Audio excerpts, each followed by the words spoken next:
Hi there, my name is Assessment-Lege. This is from my Interpersonal Communications course 1318. So this assessment is Chapter 11 assessment. This has 8 areas, and I will be starting with number 1. The article was a bit confusing and shocking to me because they made a video game have as many consequences as real life. Again, this is the online video game that this couple got married in, and then they later got divorced because of it.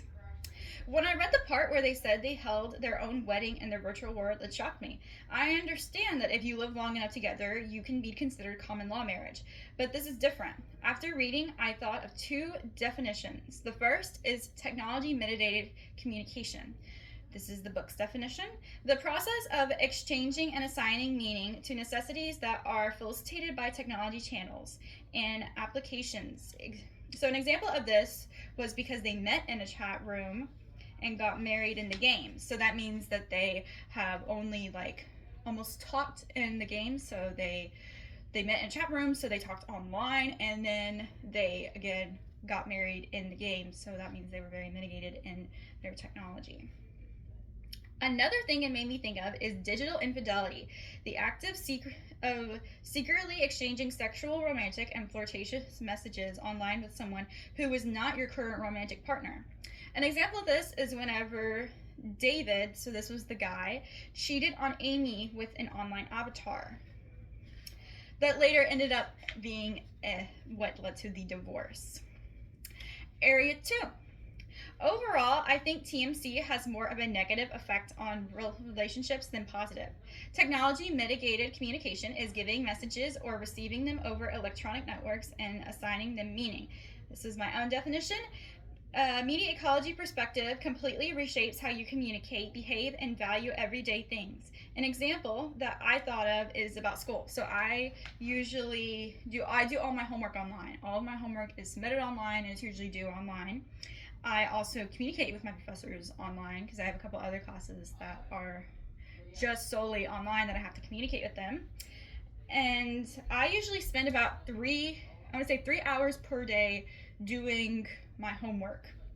And after so long, I feel isolated, and I'm I really want to be around other people. So I live in a small house with my family, and I'm usually oh, hey, I'm sorry I was in there for so long. Homework, man. But how have you been? What's for dinner? I missed y'all. What's going on? But anyways, this has completely reshaped my media ecology, and it can either be good or bad. It really depends on how you see it. It's work, so it really depends on how I feel about it that day. So someone who does not think this is positive, who does think this is positive, would say something completely opposite of me. So everything that I said that I was God, I'm so sorry, would be completely flipped. So this might say, I might spend 3 hours every day doing homework, but at least it's not all in person, and I actually like being alone for hours on end. So my brother is actually like this. He will spend 5 hours in his room doing his homework, and then he comes out at whenever we're going to bed, and he's like, "Oh, I'm sorry. Was I being too loud? My bad. I'm gonna go back. My bad." And I'm like, "Oh my God, I didn't think you were alive. I thought you were dead." But this is an example of this still impacting their media ecology perspective, since it's still reshaping their schedule. But they're openly welcoming it. Again, they were happy. It might be all online, but at least I don't have to do it all in person. So that was something that they were willing to do because of it. Area 3. I feel that we are adapting to a new way of communicating. And this was the TED Talk. This was with Sherry Turkle. I agree with Sherry Turkle when I try to talk to anyone my age. They have to unglue themselves from their devices, and they make it seem like a chore to interact with another person face to face. I have actually done this with a lot of my friends. I'll be talking to them, oh my God, I'm hey, you listening? I had a question. Oh, what? I'm sorry. I was, whew. And I was oh, okay. You need a second? And they're no, what? And I'm oh, okay. It's not that important. Never mind. And they're no. What were you trying to say? And I was I was literally just gonna ask you if you wanted to leave yet. And oh yeah. oh yeah, let's go, come on, what are we waiting for? And it's like, oh my god, man, you can't like just put it down for like 2 seconds to just like talk to another person. I was doing something. I was messaging my mom. You were not messaging your mom. You weren't. But one of her points that she did make was that we want to have both online communication, such as texting and face to face communication. So she's called this the Goldilocks effect. We want to have them both equally. So, like, you can have usually it's a pretty good, usually you want to have a pretty good pattern, like you're on your phone for a little bit, you go to work, on your phone for a little bit, you go to, it's not like hours on end, it's broken up during the day. But again, it's the Goldilocks effect. Not too hot, not too cold, just right in the middle. So you can still have it in your life, but you have to make sure that it's not to like the insane amount that it's like you're only looking at your phone, or you're like, again, you're only looking at your phone and you're not communicating with another individual and actually like speaking and being a part of society. The other thing that I was happy to hear from her is that she doesn't hate technology. Again, she thinks it has a time and place, and I completely agree. Like, there are times where like you're like, a professor's giving a lecture, like you're not gonna be on your phone like talking. The professor's like, excuse me, and it's like, no, excuse you, I'm sorry, I'm on the phone with my friend, his grandmother just died, or something stupid like that. Or it could be you would be in a work meeting and you're like texting, and like your notifications are like all the way up, and it's like each time the friend responds it like goes off, and the boss is like, are we bothering you? He's like, no, y'all keep going, I'm good over here. Like, again, there is a time and place for technology, and you have to know when that is. Area 4. I feel like I already did this in my everyday life, whether that be in person or texting, even after learning. This hasn't affected my relationships in a negative way. So this was about the apply it. I was reading the definition, and I was rereading the chapter for like the 7th time. I don't know. I was looking at it, and I was like, I genuinely feel like I do this. Like, I don't ignore my friends. I talk to them. I don't feel like I respond negatively, and if they think I do, or I think like I'm rereading it, I'm like, wow, I sounded really mean. I'm always like, I'm sorry if that sounded negative. I'm at work right now, and I just had a quick chance to respond. I'm sorry. Or I don't really feel like I do that. And then it was like, then apply it. Did this affect your relationships in a negative or positive way? And it didn't really affect me in the way that I guess it did other people. But I mean, I have a word for it now, so I am happy to like, I'm like, oh yes, that goes to that. So anytime someone is acting or shows signs of some of it, I'm like, oh my god, that's that. So I am happy that I can still use it, even though I feel like I already doing it. Area 5. Sexting is sending text, videos, or pictures about anything sexual with one or more people. An example of this is 2 people involved in a romantic relationship, either flirting or sending sexual texts to each other. So this could be either privately, like in the comfort of their own home, and another person is at work, or it could be switched. It could be at work, or they could be on vacation, on a business trip, family function. So you could really be anywhere doing this, and that's like the amazement of like texting, is that you can do it from anywhere. Flaming is insulting each other online. So this could be either a group or 2 people having an argument online and continuing it, or like to continue it, or like post about it. So it could be like, I hate the color blue. And the guy's like, no, the color blue is amazing. And then they make a post about it. This 978 person said that they don't like the color blue, and then they comment, and they're like, actually, I said I don't like the color blue because you liked it, or something stupid like that. But it's an argument that they started on someone's post, and then sometimes they continue it on that same post, or they bring it over to a completely new post, and then they start commenting it on that one. So cyber harassment is harassing someone online. So this could be someone or a person you are sending them threatening, or people sending you threatening messages. So this could be like someone at school could be like, you posted this picture, like, I got this new dress, and they're like, wow, you look like super fat, like you're super ugly, and this is just super threatening for them. And then it's like, I'd kill myself if I was in that dress. And they were like, you should kill yourself. And it's like a lot of threatening things, and that's one of the negative things that can happen with having an online social presence. Ghosting is not texting or calling someone with no reason. Again, all these definitions are mine. So, and this is one of the examples that I have actually had before, and because we had to pick one of these definitions that fit a reason, like that we have done before.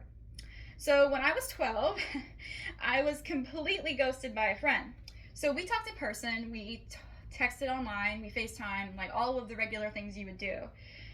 And she went on a vacation one time, and she was like, you can text me, you can message me, you can do that whenever. I'm going to be on vacation, so I might be bored, so just message me whenever. And I'm like, oh, okay. So I messaged her, and she didn't respond. And I was like, I guess she's busy. And I waited a couple of days and messaged her again. Still nothing. I did not know at the time. So this was a long period. So it's like I messaged her, waited a couple days, messaged her again, waited a couple days, and then I was like, what the heck? So I did not know at the time that she ghosted me. I didn't even know what that meant, but I did not know that's what she meant. I just came up with things why she didn't like message me back. So one of the examples I said, I was like, oh, her phone or tablet or whatever she was messaging on must have died. That sucks, no big deal. Or one of the other ones, I was like, oh, she must have gotten grounded. I mean, that happens all the time. Yeah, that makes sense that she was grounded. I still do not know the reason why she ghosted me. I never saw or spoke to her again. Like, I have not seen her in my everyday life, and I don't know if they actually moved or what. But like, yeah, I never saw her again. I don't remember her name. But as you can tell, she made a real impact on me. But like, that was the first time that I actually have dealt with ghosting.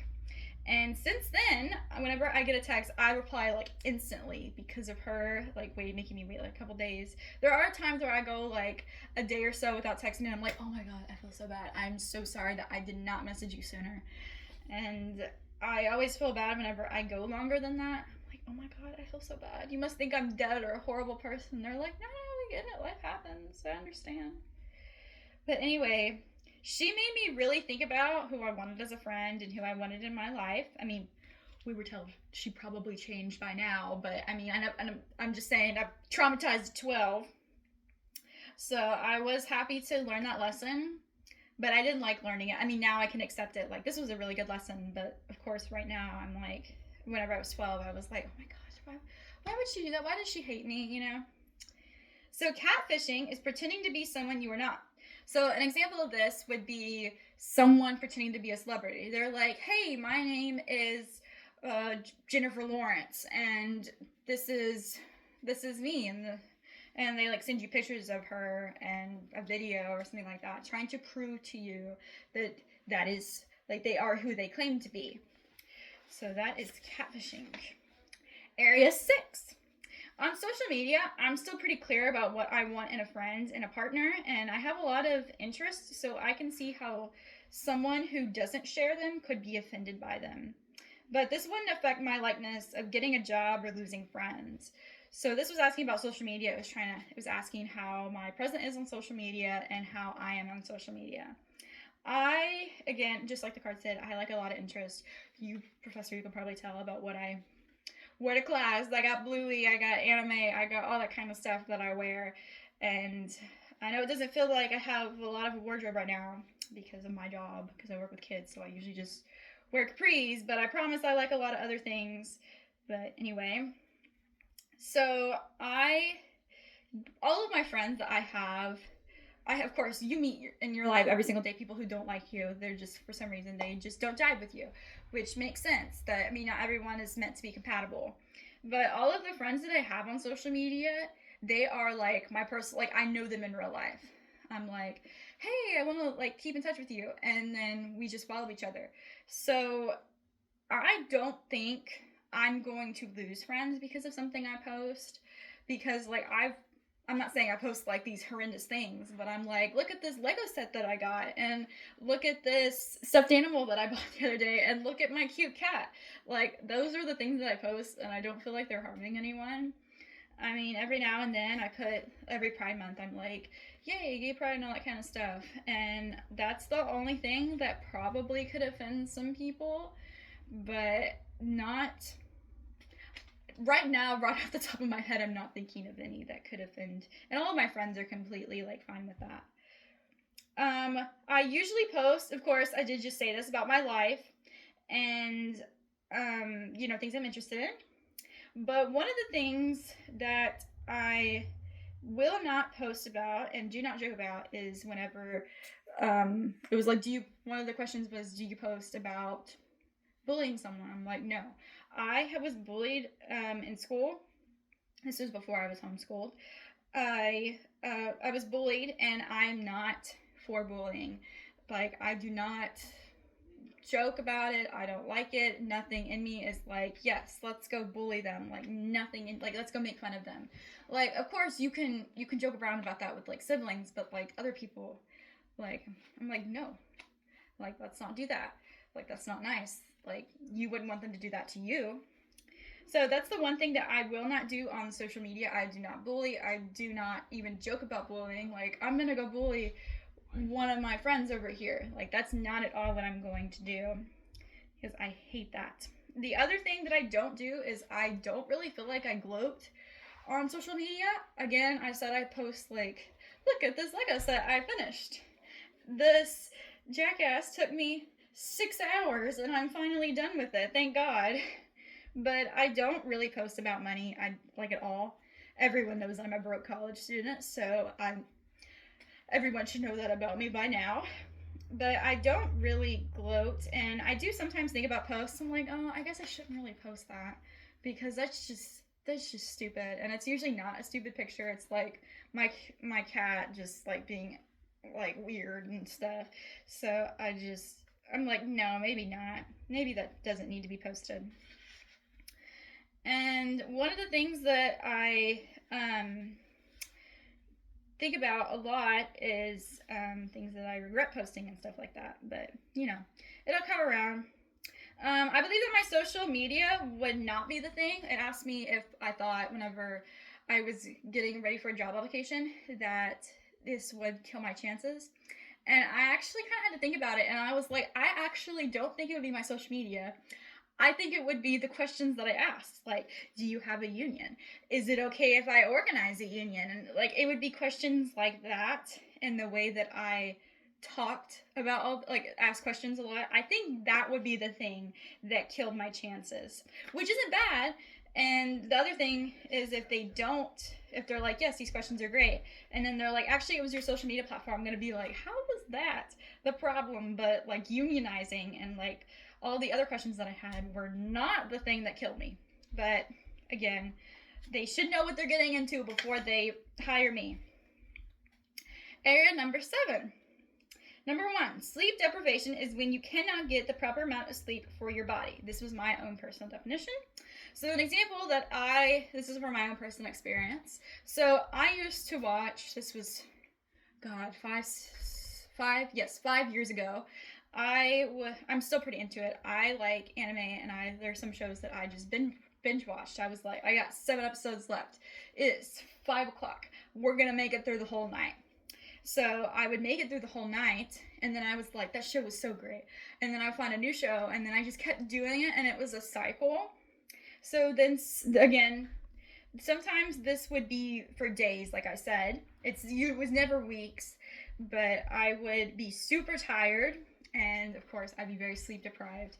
My mom's thing was like, okay, you can do this, but you have to get things done whenever you get up. And I was like, yes, ma'am. So I just kept going to bed like earlier and earlier every night. It's like, maybe I can catch up at some point. But I have stopped doing that because it was horrible for my sleep. And now my brothers do it. They don't do anime, they do video games. So, I mean, I guess that's better. They're up way later than I am, though. Number 2. I already do all of these things, but I was happy to see that they wrote that you need to make time for others besides messaging them. Some people forget that they also need to interact in person. So I have talked about this a bit throughout this video. I really feel like people, again, they're glued to their screens, but I like interacting with individuals like one-on-one. Of course, we all need time to like recharge. Like, hey, I'm sorry, I don't really want to talk right now. Would it be okay if I just like sat alone for a second? Like, work was insane or school was insane today. Could we just like take a break and just stop for a bit? So that is completely understandable. I do that sometimes. I'm like, I'm gonna go in my room, maybe take a nap, maybe I'm just gonna calm down for a bit because today was a lot. Traffic was a lot. So I am very happy to see that they included it, because some people forget that, like, if I'm not texting you, I'm not interacting with you in person. And like, yes, that online like interaction does count, but it's not the same as like seeing their actual facial expressions and like seeing their reactions, and then being like, oh, I'm sorry, I gotta go, and then you start walking, and it's like, it's not the same. And I don't really know how to explain that for someone who doesn't really interact with other people in person. But it is an important skill to learn and know, especially like humans are very sociable creatures, so that's very important. And I think it's weird that some people are just like, no, that's not one of my things that I do. I did also like that they talked about how this, like, again, phones and all that kind of stuff can mess with your sleep schedule. Again, that can happen all the time. Some people are addicted to their phones, so they're like just doom scrolling, or they're watching videos back to back, and that could be for nights, hours, weeks, months, and then they're completely drained and tired all the time. And I have thousands of friends who do that. So I was really happy about those too. So again, really happy. Area 8. I think we could create a balance of online life and real life, showing that we can control the two worlds we're in. Health is important and not talked about enough in everyday life and social media. Talking about the negative and positives this could have to you. The last, making sure that our empathy isn't dying, and knowing the other side of the screen, there's a real person with real feelings too. So this was a pretty important area to me, especially because a lot of people are like, technology, they're always like, technology's horrible, this is so bad for you. And like, yes, there are good and positives to everything in life. Like, that's just how it goes. It's just, that's life. But I'm always happy to see that this was a lot of my own words, but some of the book and of course the TED Talk speaker did say, like, again, technology has a time and place. Like, it's a great tool. You just can't overuse a tool and then expect to get like full like credit for it. Like, again, it happens with AI. So we use school for homework. We use online stuff for, research and all that kind of stuff. So like, it's a very give and take type thing, and you can't just keep taking from it thinking it's gonna keep, letting you take it. But again, there is, like, when some people are mad, you have to remember that this is a real person on the other side of the screen. They have real feelings and real thoughts, and they're real people. So that was really important to me. Technology as a partner in creativity. So this was the couple quotes. This was from the video on YouTube that I watched. It was really interesting. I did kind of like it. He did make a couple points that were pretty big. I was happy to see that. So this one was technology as a partner in creativity. We built machines to dream with us, not replace us, but to dream with us.